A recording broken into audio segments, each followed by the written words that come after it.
దైవ మర్మములు. సహోదరుడు భక్తి సింగ్ గారి అనుభవంలో దేవుడు ఆయనకు బయలుపరిచిన దైవ మర్మములు.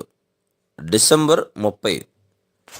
ఆ 24 పెద్దలు సింహాసనమునందు ఆసీనుడైయుండు వాని ఎదుట సాగిలపడి యుగయుగములు జీవించుచున్న వానికి నమస్కారము చేయుచు తమ కిరీటములను ఆ సింహాసనం ఎదుట వేసిరి.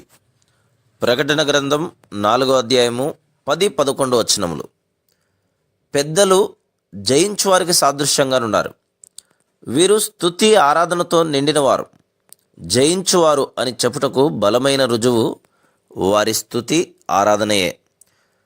మంచి బోధ కలిగి ఉండి ఆరాధన చేయలేకపోయినచో మనం ఆత్మీయంగా ఎదగజాలము. బైబిల్ జ్ఞానం కలిగిన విద్యావంతులు ప్రార్థించుట ఎరుగుదురు గాని ఆరాధించుట ఎరుగరు. లూకా సువార్త 7:38 ఒక పాపపు స్త్రీ ప్రభువు పాదములను ముద్దు పెట్టుకున్నట చూస్తున్నాం.